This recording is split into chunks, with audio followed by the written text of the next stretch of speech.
تو اللہ فرماتا ہے کہ وَعَادًا وَثَمُودًا وَأَصْحَابَ الرَّسِّ وَقُرُونًا بَيْنَ ذَلِكَ كَثِيرًا، اور عاد اور سمود اور کنویں والوں کو اور ان کے بیچ میں بہت سی قومیں ہیں۔ یعنی جس طرح ہم نے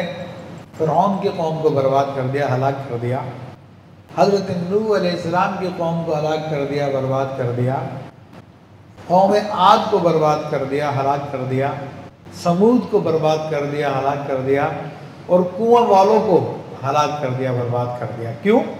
کہ انہوں نے اپنے نبیوں کی دعوتوں کو جھٹلایا، نبیوں کی باتوں کو نہیں مانا، اور پھر فرمایا قرون بین ذالک کثیرا، اور ان کے بیچ میں بہت ساری قومیں ہیں۔ یعنی ان کا جن کا نام ذکر کر گیا یہ ان کو تو برباد کیا، لیکن اس کے علاوہ بہت سارے ایسی قومیں ہیں جنہوں نے اپنے نبیوں کو جھٹلایا، ان کو یہ برباد کر دیا گیا، مگر ان کا یہاں پہ نام نہیں لیا گیا۔ تو یہ خاص طور پہ کفار مکہ کو تنبیہ کی جا رہی ہے، اور ہمیں بھی یہ تنبیہ کی جا رہی ہے کہ تم نے بھی اگر اپنے نبیوں کو جھٹلایا، نبی کی تعلیمات کو چھوڑا، تو پھر تمہارا بھی حشر انہی قوموں کی طرح کر دیا جائے گا جس طرح کہ گزشتہ قوموں کے ساتھ کیا گیا تھا۔ تو اب یہاں پر بیان ہو رہا ہے کہ عاد بھی معروف ہے، اس کا ذکر پہلے آ چکا ہے، قوم سمود اس کا ذکر بھی پہلے آ چکا ہے، اصحاب الرس یہ کنویں والے کون لوگ ہیں؟ دیکھیں اس حوالے سے مفسرین نے بہت سارے اقوال بیان فرمائے کہ ایک قوم تھی جو کہ بت پرستی کرتی تھی، ان کے گاؤں کے بیچ میں کنواں تھا جس سے وہ پانی لیتے تھے، مویشی چراتے تھے، تو پھر انہوں نے جب اپنے نبی کی دعوت کو جھٹلایا تو کنویں کو دھسا دیا گیا، ساتھ میں پوری قوم کو بھی اس میں دھسا دیا گیا۔ تو کیونکہ رس عربی زبان میں ایسے کنویں کو کہا جاتا ہے کہ جس کے ارد گرد کوئی منڈیر نہ ہو، اس کے علاوہ ہر کھودی چیز کو بھی رس کہا جاتا ہے، اس کی جمع رساس ہوتی ہے۔ اس کے علاوہ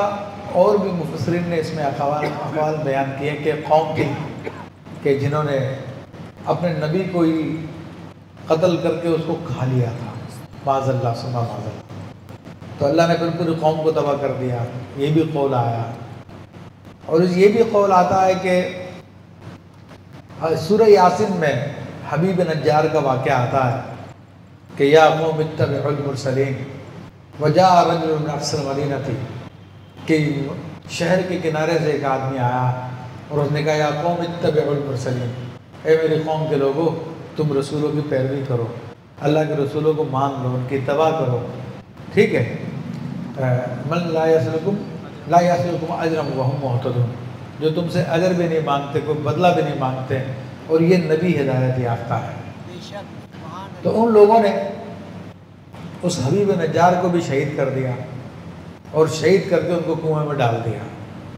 تو اس سے یہ قوم بھی مراد ہو سکتی ہے۔ اس کے علاوہ حضرت شیخ احمد بن عجیبہ رحمۃ اللہ علیہ نے تفسیر بحر مدید میں ایک اور بات بیان فرمائی ہے کہ نبی کریم صلی اللہ علیہ وسلم نے فرمایا تھا کہ آخری زمانے میں ایک قوم آئے گی کہ جو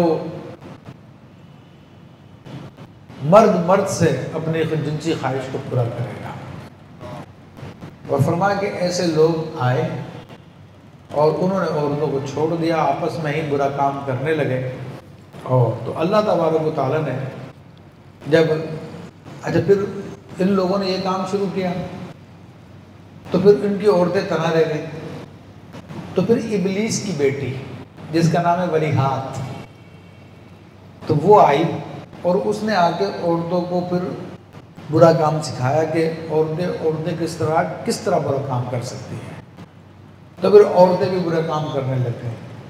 تو اللہ تبارک و تعالیٰ نے دن کے وقت ان کے اوپر بجلی کی کڑک ڈالی اور ان کو مار دیا، اور شام میں ان کو سب کو ختم کر دیا۔ تو اس سے مراد یہ قوم بھی ہو سکتی ہے کہ جس کا یہاں پہ اللہ تعالیٰ نے ذکر کیا، اور قرب قیامت کے اندر آج ہمارے زمانے میں یہ سارے کام ہونے لگے ہیں۔ پاکستان سے باہر جو ترقی یافتہ ممالک کہلاتے ہیں، جو حقیقت میں تنزل یافتہ ہیں، تو ان لوگوں کے یہاں پر مرد کے مرد سے شادی کے قوانین بن گئے، عورت سے شادی کے قوانین بن گئے، اور باقاعدہ وہاں کی حکومت ان کو پروٹیکشن دیتی ہے اور ان کو حوصلہ افزائی کرتی ہے اس کاموں کے اندر۔ اور معاذ اللہ ان لوگوں کی کوشش یہ ہے کہ ہمارے ملک میں بھی اس قسم کے قوانین پاس کر دیے جائیں اور اس قسم کی باتوں کو رواج دے دیا جائے۔ تو اس قسم کے لوگوں کو ہمارے یہاں پر مختلف عہدوں پہ لایا جا رہا ہے، جن کو مخنث ٹائپ کے جو لوگ ہوتے ہیں ان کو مختلف عہدوں پہ لایا جا رہا ہے، ان کو آگے بڑھایا جا رہا ہے، کہیں کونسلر بنایا جا رہا تو کہیں کوئی عہدہ دیا جا رہا، تاکہ لوگوں کے اندر وہ پھر عام ہونا شروع ہو جائے، لوگ بولیں یہ تو کوئی خاص بات نہیں ہے، یہ بھی ہمارے طرح کے انسان ہیں، ان میں کوئی برائی کی بات نہیں ہے۔ تو یہ سازش ہمارے ساتھ بھی چل رہی ہے، مگر اللہ تبارک و تعالیٰ ہمیں اس سازش سے بتائے۔ اللہ فرماتا وَكُلًّا ضَرَبْنَا لَهُ الْأَمْثَالَ، اور ہم نے سب سے مثالیں بیان فرمائی، یعنی جتنی قوموں کو اللہ نے ہلاک کیا اپنے نبیوں کو جھٹلانے کی وجہ سے،